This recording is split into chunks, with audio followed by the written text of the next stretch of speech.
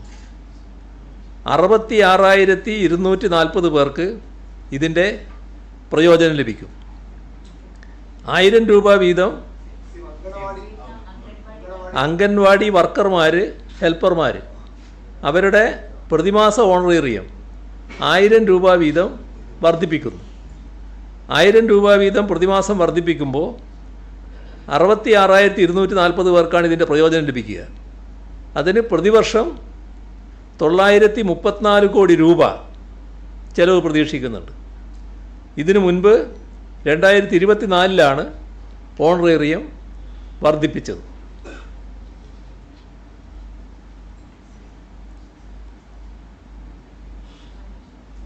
സാക്ഷരതാ പ്രേരക്മാരുടെ തുടർ വിദ്യാകേന്ദ്രം നോഡൽ പ്രേരക്മാർ അവരുടെ പ്രതിമാസ ഓണറേറിയം 1000 രൂപയായി വർദ്ധിപ്പിക്കും. ഈ ഇനത്തിൽ പ്രതിവർഷം 5,50,00,000 രൂപയാണ് അധികമായി ചിലവാകുക. ഇതേവരെയുള്ള കുടിശ്ശിക മുഴുവൻ നൽകുകയും ചെയ്യും. ആശാവർക്കർമാരുടെ പ്രതിമാസ ഓണറേറിയം 1000 രൂപ വർദ്ധിപ്പിക്കും.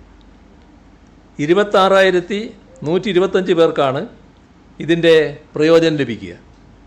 ഈ ഇനത്തിലെ പ്രതിവർഷം 250 കോടി രൂപയാണ് ചിലവാകുന്നത്. അതായത് ആശാവർക്കർമാർക്ക് പ്രതിമാസ ഓണറേറിയം 1000 രൂപ വർദ്ധിപ്പിക്കുമ്പോൾ ഒരു വർഷം 250 കോടി രൂപയുടെ ചിലവുണ്ടാകും. ഇതേവരെയുള്ള കുടിശ്ശിക മുഴുവൻ നൽകുകയും ചെയ്യും.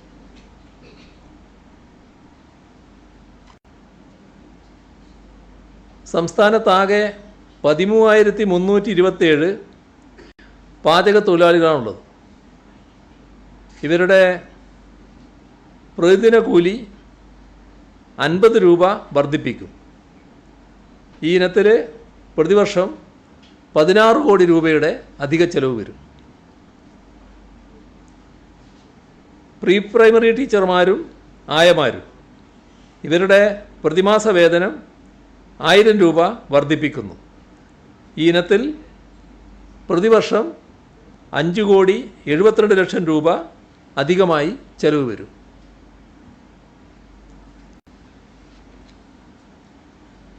ഗസ്റ്റ് ലെക്ചർമാരുടെ പ്രതിമാസ വേതനം പരമാവധി 2,000 രൂപ വർദ്ധിപ്പിക്കുന്നു. ഈ ഇനത്തിൽ പ്രതിവർഷം 2,07,00,000 രൂപയാണ് ചെലവ് വരിക. റബ്ബർ ഉൽപ്പാദന ഇൻസെൻറ്റീവ് പദ്ധതി പ്രകാരം റബ്ബർ കർഷകർക്ക് നൽകി വരുന്ന റബ്ബറിൻ്റെ താങ്ങുവില കിലോഗ്രാമിന് 180 രൂപയിൽ നിന്നും 200 രൂപയാക്കി ഉയർത്തും.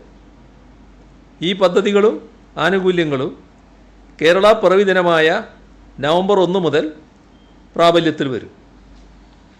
ഇത് നടപ്പിലാക്കുന്നതിനായി ബന്ധപ്പെട്ട വകുപ്പുകൾ അടിയന്തര നടപടി സ്വീകരിക്കും. നവംബർ 1 മുതൽ ഇതെല്ലാം നടപ്പിലാവുകയാണ്. ഇതോടൊപ്പം നെല്ലിൻ്റെ സംഭരണ വില ഇപ്പോൾ 28 രൂപ 20 പൈസയാണ്. അതിൽ നിന്ന് ആ സംഭരണ വില 30 രൂപയായി വർദ്ധിപ്പിക്കാൻ ഇന്നത്തെ മന്ത്രിസഭാ യോഗം തീരുമാനിച്ചിട്ടുണ്ട്. അപ്പോൾ ഇത്രയും കാര്യങ്ങളാണ് മന്ത്രിസഭാ യോഗം ഇന്ന് തീരുമാനിച്ചത്.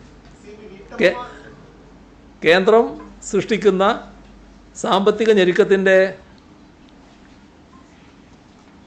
പശ്ചാത്തലത്തിലും ജനങ്ങളോടുള്ള പ്രതിബദ്ധതയാണ് സർക്കാർ പ്രധാനമായി കാണുന്നത്. അതുകൊണ്ടാണ് എല്ലാ പ്രയാസങ്ങളും മാറ്റിവെച്ച് ഈ വർദ്ധിച്ച ആനുകൂല്യങ്ങൾ നൽകാൻ തയ്യാറാകുന്നത്. ഇതിനു പുറമെ മറ്റ് ചില നടപടികൾ കൂടി അറിയിക്കാനുണ്ട്. കേരള നിർമ്മാണ തൊഴിലാളി ക്ഷേമനിധി ബോർഡിലെ തൊഴിലാളികളുടെ പെൻഷൻ അത് കുടിശ്ശികയായി കിടക്കുന്നുണ്ട്. ആ കുടിശ്ശിക കൊടുത്തു തീർക്കും. ഇതിന് വേണ്ടിവരുന്ന തുക 992 കോടി രൂപയാണ്. ഇത് കണ്ടെത്താൻ വായ്പയെടുക്കും. Kerala Anganwadi workers and helpers ക്ഷേമനിധി പെൻഷൻ കുടിശ്ശികയും കൊടുത്തു തീർക്കും. ഇതിന് 24,60,00,000 രൂപയാണ് ആവശ്യമായി വരുന്നത്. ഈ തുക അധിക അംശാദായമായി സർക്കാർ ഈ വർഷം നൽകും. പട്ടികജാതി വിഭാഗത്തിൽപ്പെട്ട വിദ്യാർത്ഥികൾക്കുള്ള പോസ്റ്റ് മെട്രിക് സ്കോളർഷിപ്പ്, അധിക ധനസഹായം, 9-10 ക്ലാസ്സുകളിൽ പഠിക്കുന്ന വിദ്യാർത്ഥികൾക്കുള്ള പ്രീ മെട്രിക് സ്കോളർഷിപ്പ്, അനാരോഗ്യകരമായ ചുറ്റുപാടുകളിൽ ജോലി ചെയ്യുന്നവരുടെ മക്കൾക്കുള്ള പ്രീ മെട്രിക് സ്കോളർഷിപ്പ്, ഇവയ്ക്ക് സംസ്ഥാന വിഹിതം 18,20,00,000 രൂപ ഒറ്റത്തവണയായും അധിക ധനസഹായമായി 220,25,00,000 രൂപയും അനുവദിക്കും. പട്ടികവർഗ വിഭാഗത്തിൽപ്പെട്ട വിദ്യാർത്ഥികൾക്കുള്ള പോസ്റ്റ് മെട്രിക് സ്കോളർഷിപ്പ് 40,35,00,000 രൂപ ഒറ്റത്തവണയായി അനുവദിക്കും. മത്സ്യത്തൊഴിലാളി വിദ്യാർത്ഥികൾക്കുള്ള സ്കോളർഷിപ്പിന് 25 കോടി രൂപ അനുവദിക്കും. സ്കോളർഷിപ്പ് ഇനത്തിൽ ആകെ 303,80,00,000 രൂപയാണ് അനുവദിക്കുക. വകുപ്പുകളുടെ ബജറ്റ് വിഹിതത്തിൽ നിന്നും നൽകുന്ന ധനസഹായ പദ്ധതികൾ കുടിശ്ശിക ഉൾപ്പെടെ കൊടുത്തു തീർക്കുന്നതിനായി 498,36,00,000 രൂപ അധികമായി നൽകും. തണൽ പദ്ധതി മത്സ്യത്തൊഴിലാളി കുടുംബങ്ങൾക്കുള്ള ധനസഹായം 207,40,00,000 രൂപ. ഖാദി തൊഴിലാളികൾക്കുള്ള പൂരക വരുമാന പദ്ധതി 44 കോടി രൂപ. ഖാദി സ്ഥാപനങ്ങൾക്കും ഖാദി ബോർഡിന് കീഴിലുമുള്ള പ്രോജക്റ്റുകൾക്ക് അനുവദിക്കുന്ന റിബേറ്റ് 58 കോടി രൂപ. ഖാദി തൊഴിലാളികൾക്കുള്ള ഉത്സവ ഭത്തയും ഉൽപ്പാദന ഇൻസെൻറ്റീവും 2,26,00,000 രൂപ. യൂണിഫോം വിതരണത്തിൻ്റെ ഭാഗമായി കൈത്തറി തൊഴിലാളികൾക്കുള്ള കൂലിയും റിബേറ്റും 50 കോടി രൂപ. പട്ടികജാതി വിഭാഗത്തിൽപ്പെട്ട മിശ്ര വിവാഹിതർക്കുള്ള ധനസഹായം 64 കോടി രൂപ. പട്ടികവർഗ വിഭാഗത്തിൽപ്പെട്ട മിശ്ര വിവാഹിതർക്കുള്ള ധനസഹായം 1,17,00,000 രൂപ. മിശ്ര വിവാഹിതർക്കുള്ള ധനസഹായം 11,85,00,000 രൂപ. വന്യമൃഗ ആക്രമണങ്ങൾക്ക് ഇരയാകുന്നവർക്കുള്ള ധനസഹായം 16 കോടി രൂപ. മലബാർ ദേവസ്വത്തിൻ്റെ കീഴിലുള്ള ആചാര്യസ്ഥാനീയർ, കോലധാരികൾ എന്നിവർക്കുള്ള ധനസഹായം 82,00,000 രൂപ. പമ്പിംഗ് സബ്സിഡി 42,86,00,000 രൂപ. ആരോഗ്യവകുപ്പുമായി ബന്ധപ്പെട്ട ധനസഹായങ്ങളും മറ്റാനുകൂല്യങ്ങളുമാണ് ഇനി പറയുന്നത്. ലെപ്രസി, ക്യാൻസർ, ക്ഷയരോഗികൾക്കുള്ള ധനസഹായം സമയബന്ധിതമായി നൽകുന്നതിന് പണം അനുവദിക്കും. കാസ്പ്, KBF പദ്ധതികളുടെ സുഗമമായ നടത്തിപ്പിനായി കുടിശ്ശിക നിവാരണത്തിനായി അധികം വേണ്ട തുക കൂടി ചേർത്ത് IBDS മുഖേന പണം നൽകും. ആരോഗ്യകിരണം, ശ്രുതിതരംഗം പദ്ധതികൾക്ക് പൂർണ്ണമായും തുക അനുവദിക്കും. മരുന്ന് വിതരണവുമായി ബന്ധപ്പെട്ട തടസ്സങ്ങൾ നീക്കുവാൻ KMSCL-ന് 914 കോടി രൂപ IBDS മുഖേന അനുവദിക്കും. സപ്ലൈകോ വിപണി ഇടപെടൽ ഇനത്തിൽ കുടിശ്ശിക തീർക്കുന്നതിനായി 110 കോടി രൂപ അനുവദിക്കും. നെല്ല് സംഭരണത്തിൽ ബാക്കി നൽകാനുള്ള തുക ഉടൻ അനുവദിക്കും. കൺസോർഷ്യം വായ്പയിൽ നിന്നോ മറ്റു വഴികളിലൂടെയോ കുടിശ്ശിക തീർക്കാനുള്ള തുക കണ്ടെത്തും. ദേശീയ ഭക്ഷ്യസുരക്ഷാ നിയമപ്രകാരമുള്ള ചെലവുകൾക്കായി 194 കോടി രൂപ അനുവദിക്കും. കരാറുകാരുടെ കുടിശ്ശിക BDS വഴി കൃത്യതയോടെ നൽകും. ഈ ഇനത്തിൽ ആകെ 3,094 കോടി രൂപയാണ് ചെലവ് പ്രതീക്ഷിക്കുന്നത്.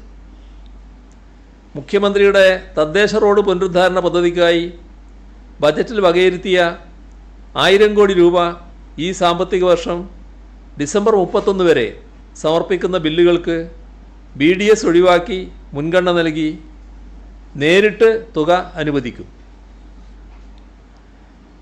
കേരള സാമൂഹ്യ സുരക്ഷാ മിഷൻ മുഖേന നടപ്പിലാക്കുന്ന 10 പദ്ധതികൾക്കുള്ള കുടിശ്ശിക തീർക്കുന്നതിനായി 88,38,00,000 രൂപ അനുവദിക്കും. വയോമിത്രം 30 കോടി രൂപ, സ്നേഹപൂർവം 43,24,00,000 രൂപ, ആശ്വാസകിരണം 6,55,00,000 രൂപ, സ്നേഹസ്പർശം 25,00,000 രൂപ, മിഠായി 7,99,00,000 രൂപ, വി കെയർ 24 ലക്ഷം ഇങ്ങനെയാണ് അനുവദിക്കുക. 2025 മാർച്ച് മാസം വരെയുള്ള പുതിയ അപേക്ഷകൾ പരിഗണിക്കാനും തീരുമാനമെടുത്തിട്ടുണ്ട്. അങ്ങനെ വരുമ്പോൾ ആശ്വാസകിരണം പദ്ധതിക്ക് 55 കോടി രൂപയും സമാശ്വാസം പദ്ധതിക്ക് 3,10,00,000 രൂപയും കൂടി വേണ്ടി വരും. കുടിശ്ശിക ഉൾപ്പെടെ മൊത്തം ആവശ്യമായ 146,48,00,000 രൂപ അനുവദിക്കും. പ്രവാസി ക്ഷേമ ബോർഡിൻ്റെ പെൻഷൻ പദ്ധതി തടസ്സമില്ലാതെ മുന്നോട്ട് കൊണ്ടുപോകുന്നതിനായി 70 കോടി രൂപ അനുവദിക്കും.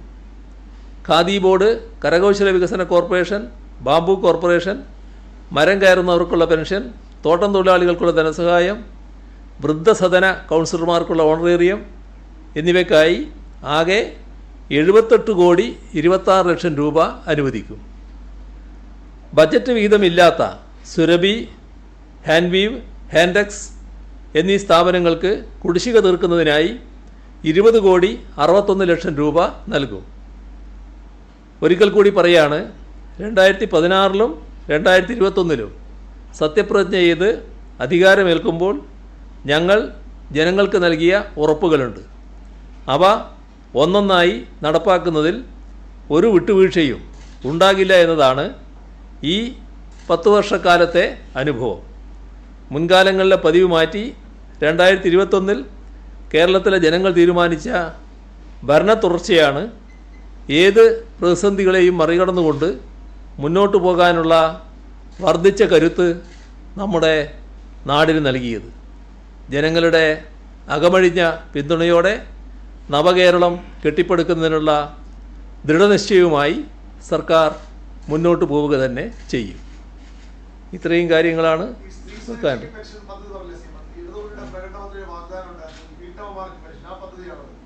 അതുമായി ബന്ധപ്പെട്ട് വരുമല്ലോ, സ്ത്രീ സുരക്ഷ അതുമായി ബന്ധപ്പെട്ട് തന്നെ വരുമല്ലോ.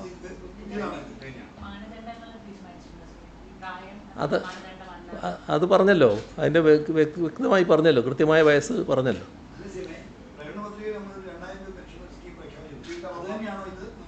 അതാ അതിൻ്റെ ഭാഗമായിട്ടാണ് വരിക.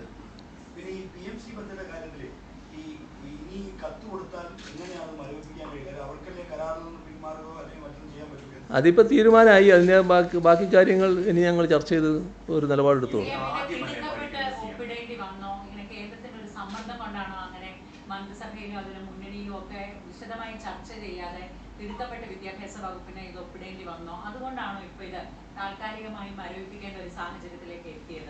ഇപ്പം ഏതായാലും മരവിപ്പിച്ചല്ലോ, അല്ല മരവിപ്പിക്കുക വെച്ചാൽ റിവ്യൂ ചെയ്യാന്നുണ്ടല്ലോ. ആ റിവ്യൂ ചെയ്യുന്ന സാഹചര്യത്തിൽ ഇപ്പം അതിൻ്റെ മറ്റ് വിശദാംശങ്ങളിലേക്ക് പോകാതിരിക്കലാണ് നല്ലത്. അതിൻ്റെ കാര്യം അതെ, അതിന് നിങ്ങൾക്ക് ധാരാളം സംശയങ്ങൾ അതുമായി ബന്ധപ്പെട്ടുണ്ടാവും. പക്ഷേ ഇപ്പോൾ ഒരു നിലപാടെടുത്തല്ലോ, ആവശ്യമായ കാര്യങ്ങളെല്ലാം പൊതുസമൂഹത്തിന് മുന്നിൽ ഉയർന്നു വന്നല്ലോ.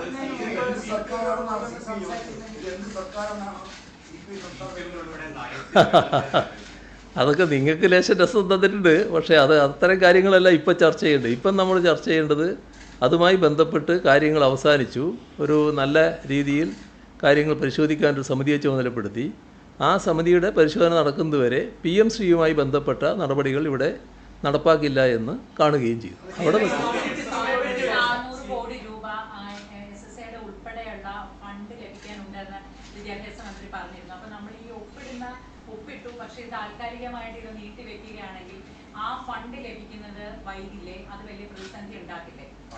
അല്ല, ആ കാര്യങ്ങളൊക്കെ ചർച്ച ചെയ്യാനാണല്ലോ ഇപ്പോൾ ഒരു സമിതി വന്നിട്ടുള്ളത്.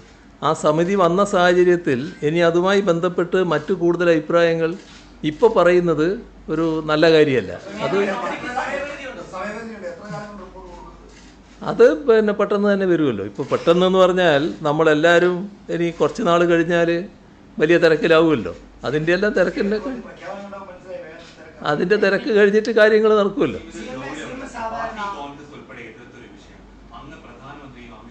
ശേഷമാണ് ഒപ്പിട്ടെന്ന് പറയുന്നത് പ്രതിപക്ഷം പറയുന്നത്. നയപരമായ ഒരു മാറ്റം കുറച്ചൊരു ഗൗരവം ആദ്യം കാണിക്കുന്നത്, ഒപ്പിട്ട ശേഷമാണ് ഇത് പഠിക്കുന്നത്. അല്ല, എങ്ങനെയുള്ള പല ആക്ഷേപങ്ങളും ഉന്നയിക്കുന്ന ഒരു സ്ഥിരം പതിവായിട്ട് വന്നിട്ടുണ്ടല്ലോ. ആ പതിവ് അവർക്ക് ഉപേക്ഷിക്കാൻ കഴിയില്ല. കാരണം അവർ കാണുന്നത് ഞങ്ങൾക്കുള്ള പൊതുവായ സ്വീകാര്യത അത് എങ്ങനെ തകർക്കാൻ പറ്റുമെന്ന് നോക്കലാണ്. അതിൻ്റെ ഭാഗമായുള്ള ആക്ഷേപങ്ങളും ദുരാരോപണങ്ങളും സാധാരണ അവരുന്നയിച്ചു കൊണ്ടേയിരിക്കാറുണ്ട്. പക്ഷേ അവരുടെ നിർഭാഗ്യം എന്ന് പറയട്ടെ, ജനങ്ങളതൊന്നും സ്വീകരിക്കുന്നില്ല. കാരണം ജനങ്ങൾക്ക് ഞങ്ങളുടെ നിലപാടുകളുടെ വിശ്വാസ്യത പൂർണ്ണമായും ബോധ്യമുള്ളതാണ്. അതുകൊണ്ട് തന്നെ ഞങ്ങളെ ഏതെങ്കിലും തരത്തിൽ ഒരു വർഗീയതയുമായി ചേർത്ത് നിർത്താൻ ശ്രമിച്ചാൽ അത് വിലപ്പോകുമെന്ന് ആരും അത്ര പെട്ടെന്ന് കണക്കാക്കേണ്ടതായിട്ടില്ല. എന്നാൽ നല്ല രീതിയിൽ അതിന് പ്രചരണം കൊടുക്കാൻ ചിലർ തയ്യാറാകുന്നുണ്ട് എന്നുള്ളതും നമ്മുടെ നാട്ടിലൊരു വസ്തുതയാണ്.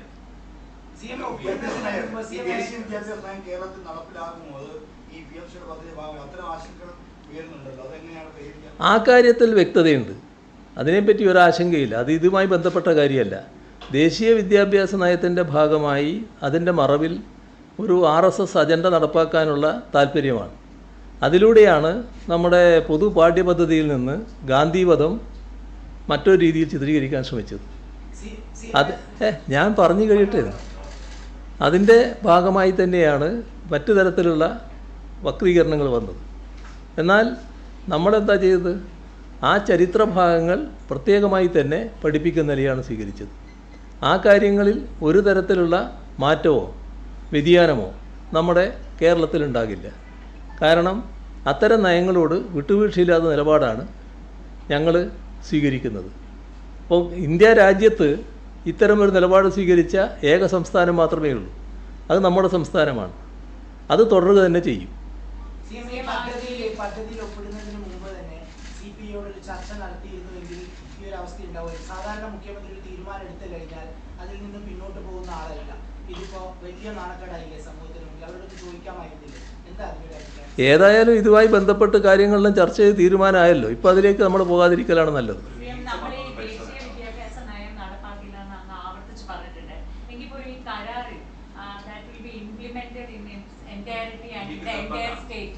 അവർ ആദ്യം ഒരു വരിയായിട്ട് ആ കണ്ടീഷൻസിൽ എഴുതി വെച്ചിട്ടുണ്ട്. അപ്പം അത് സംസ്ഥാനങ്ങളെ ഒരു തരത്തിൽ സമ്മർദ്ദത്തിൽപ്പെടുത്തി അതിൽ പോലും ഒപ്പിടിക്കാനായിട്ട് ഉള്ളൊരു തന്ത്രമല്ലേ? അല്ല, അതിൻ്റെ സാഹചര്യങ്ങളെക്കുറിച്ച് വിശദീകരിക്കാനല്ല ഞാനിപ്പോൾ ഉദ്ദേശിക്കുന്നത്. ആ സാഹചര്യങ്ങൾ വിശദീകരിക്കുന്നത് ഇന്നത്തെ നിലയിൽ ഒരു നല്ല കാര്യമല്ല. അതുകൊണ്ടാണ്. കാരണം ഇപ്പോൾ അതുമായി ബന്ധപ്പെട്ട് പൊതുവിൽ തീരുമാനിച്ചിട്ടുള്ളത് ഇത് നമ്മൾ റിവ്യൂ ചെയ്യുന്നു. ആ റിവ്യൂ ചെയ്യുന്നതിൻ്റെ ഭാഗമായി തൽക്കാലം ഈ ഘട്ടത്തിൽ തീരുമാനം ഒരു കമ്മിറ്റി വന്നല്ലോ. ആ സബ് കമ്മിറ്റിയുടെ പരിശോധന പൂർത്തിയാകുന്നതുവരെ PM-ശ്രീ പദ്ധതി ഇവിടെ നടപ്പാക്കുന്നില്ല. അങ്ങനെയൊരു നിലപാട് എടുത്തു കഴിഞ്ഞ സാഹചര്യത്തിൽ പിന്നെ അതിൻ്റെ മറ്റു കാര്യങ്ങൾ ഞാനിപ്പോൾ പറയുന്നത് അത് ഗുണകരമായൊരു കാര്യമല്ല. അതാണ് നിങ്ങൾ മനസ്സിലാക്കേണ്ടത്.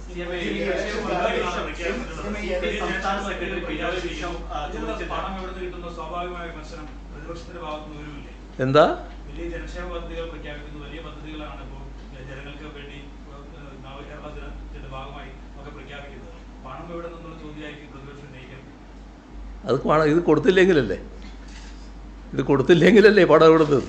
പണം കയ്യിലുണ്ടാകുന്നതോടല്ലേ കൊടുക്കുന്നത്. ഈ പദ്ധതിയുമായി ഒപ്പിടാനുള്ള പ്രധാനപ്പെട്ട കാരണം എന്ന് പറയുന്നത് സാമ്പത്തിക പ്രതിസന്ധി തന്നെയായിരുന്നു. സാധാരണ ഇതെല്ലാം ഞാൻ പറഞ്ഞു അതുമായി ബന്ധപ്പെട്ടുള്ള മറ്റു ചോദ്യങ്ങൾ ഇപ്പം ഞാൻ ഒഴിവാക്കുകയാണ്.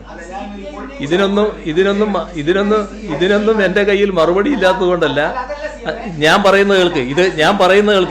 ഇതുമായി ബന്ധപ്പെട്ടുള്ള കാര്യങ്ങൾക്ക് ഞാനിപ്പോൾ വിശദീകരണം നൽകുന്നില്ല എന്ന് ഞാൻ പറഞ്ഞു. അത് വിശദീകരണം ഇല്ലാത്തതുകൊണ്ടല്ല.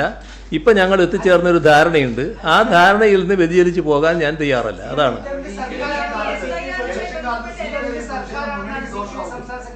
അതല്ലേ നേരത്തെ ഒരാൾ ചോദിച്ചത്. നിങ്ങൾ മൈക്ക് വെച്ച് ചോദിക്കുന്നത് മാത്രമേ ഉള്ളൂ. മൈക്കില്ലാതെ നേരത്തെ ചോദിച്ചില്ലേ? നിങ്ങൾ മൈക്ക് ചോദിക്കുന്നതുകൊണ്ട് മാത്രം ഞാൻ അതിന് മറുപടി പറയൂ.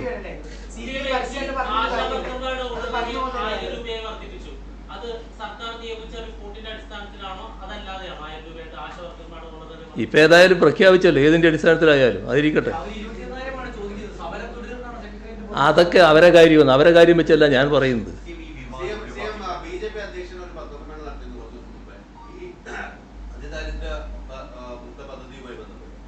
സെൻട്രൽ ഗവൺമെന്റ് നിരവധി സ്കീമുകൾ കേരള ഗവൺമെന്റ് തട്ടിയെടുത്ത് ഡെയിലി നൽകുകയാണെന്നും ഇതിനേക്കാൾ ഒരുപാട് ആളുകളെ മറ്റു സംസ്ഥാനങ്ങളിൽ അധികാരത്തിൽ നിന്ന് മോഡി സർക്കാർ മുക്തമാക്കിയിട്ടുണ്ടെന്നുമാണ് പറഞ്ഞിട്ടായിരുന്നു വന്നതും വേണം.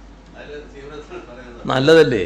അങ്ങനെ ഉണ്ടെങ്കിൽ ഏറ്റവും നമുക്കെല്ലാവർക്കും സന്തോഷിക്കാമല്ലോ. നമ്മുടെ നാട് മാത്രമേ നന്നാകാൻ പാടുള്ളൂ നമുക്കുണ്ടോ? എല്ലാ നാടും നന്നായി വരട്ടെ. പക്ഷേ എവിടെയാണെന്ന് പറയണ്ടേ? ഇങ്ങനെ മൊത്തം പറഞ്ഞാൽ മതിയോ? ഈ കണക്കുകൾ ഞങ്ങളതല്ലല്ലോ, ഇന്ത്യ ഗവൺമെൻറ് തന്നെയല്ലേ. ഇന്ത്യ ഗവൺമെൻറ് കണക്ക് വരുമ്പോൾ നമ്മളാണല്ലോ പല കാര്യങ്ങളിലും മുൻപന്തിയിൽ നിൽക്കുന്നത്. ഇപ്പോൾ ഈ നിലയിൽ എത്തിയിരിക്കുന്നു. ഇതിൻ്റെ ഗുണഫലം നമ്മുടെ നാടിന് മാത്രമല്ലല്ലോ, രാജ്യത്തിനാകെയല്ലേ വരുന്നത്. അതിദാരിദ്ര്യമുക്തമായ ഒരു പ്രദേശം, അത് ഇന്ത്യ രാജ്യത്ത് കേരളം എന്നൊരു സംസ്ഥാനമുണ്ട് എന്നല്ലേ ലോകം കാണുക. അപ്പോൾ ഇന്ത്യ രാജ്യത്തിനകത്ത് അതിദാരിദ്ര്യമുക്ത പ്രദേശം ഉണ്ട് എന്നല്ലേ വരും. അപ്പോൾ ഇന്ത്യക്കല്ലേ ക്രെഡിറ്റ്. ഇപ്പോൾ നമ്മൾ വിഴിഞ്ഞം പോർട്ടുണ്ടാക്കി. വിഴിഞ്ഞം പോർട്ട് കേരളത്തിൻ്റെതാണോ? രാജ്യത്തിൻ്റെ പോർട്ടായിട്ടല്ലേ പുറത്തറിയപ്പെടുക. അപ്പോൾ രാജ്യത്തിൻ്റെ ഒരു അഭിമാന സ്തംഭമായിട്ടല്ലേ അത് മാറുന്നത്. അപ്പോൾ നമ്മൾ ഒരു നേട്ടമുണ്ടാക്കുന്നു എന്ന് പറയുമ്പോൾ അത് നമ്മുടെ സങ്കുചിതമായൊരു നേട്ടം മാത്രമല്ല, നാടിൻ്റെ സങ്കുചിതമായൊരു നേട്ടം മാത്രമല്ല, രാജ്യത്തിൻ്റെ തന്നെ നേട്ടമായിട്ടല്ലേ അത് മാറുന്നത്. ആ നിലക്കല്ലേ അതിനെ കാണേണ്ടത്. ഈ കാര്യത്തിലുള്ള സഹായം ഉണ്ടെങ്കിൽ നല്ലത് തന്നെ. നമുക്കിപ്പോൾ ഒരു സഹായവും നിഷേധിക്കേണ്ട കാര്യമില്ല. പക്ഷേ ഏതൊക്കെ സഹായമാണെന്ന് അതിൻ്റെ കൂടെ പറയുന്നത് നല്ലതാണ് എന്ന് മാത്രം.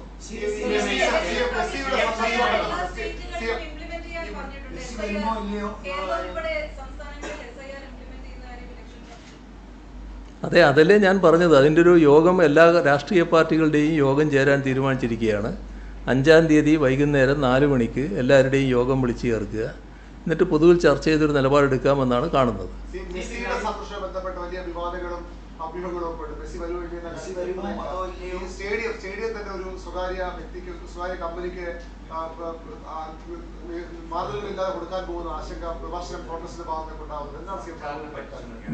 സ്റ്റേഡിയത്തിൻ്റെ കാര്യം പറയാം. സ്റ്റേഡിയം ഇപ്പോൾ ആരുടെ കയ്യിലാണോ ഉള്ളത് അവരുടെ കയ്യിൽ തന്നെയായിരിക്കും. അതിൻ്റെ അകത്ത് ഒരു സ്വകാര്യ കമ്പനിക്കും സ്റ്റേഡിയം പ്രശ്നം ഉണ്ടാവില്ല. അതെന്താണെന്ന് പറഞ്ഞാൽ നമ്മുടെ കളി അവിടെ നടക്കുമെന്നാണല്ലോ കണക്കാക്കിയിരുന്നത്. ഇപ്പോഴാണല്ലോ അതിന് വേറൊരു ടേൺ വന്നിട്ടുള്ളത്. ഏതായാലും ആ കളി നടക്കുമ്പോൾ ഇൻ്റർനാഷണൽ സ്റ്റാൻഡേർഡിനനുസരിച്ച് അവിടെ മാറേണ്ടതുണ്ട്. അതിന് സ്പോൺസർഷിപ്പ് വാഗ്ദാനം ചെയ്ത ആൾക്കാർ അതുമായി ബന്ധപ്പെട്ടുള്ള നടപടികൾ നടത്താൻ വേണ്ടി സന്നദ്ധമായിട്ടുണ്ട്. ആ നടപടികൾ നടത്തുക എന്നല്ലാതെ സ്റ്റേഡിയം മുഴുവൻ അവർക്ക് വിട്ടുകൊടുക്കാൻ ഒരു ഘട്ടത്തിലും ആലോചിച്ചിട്ടില്ല. മാത്രമല്ല അങ്ങനെ വിട്ടുകൊടുക്കുകയുമില്ല. ബാക്കി കാര്യങ്ങൾ നമുക്ക് പിന്നീടാകാം. നിങ്ങൾക്ക് ഒരുപാട് കാര്യങ്ങളുണ്ടാവും. നമുക്ക് പിന്നീടാകാം.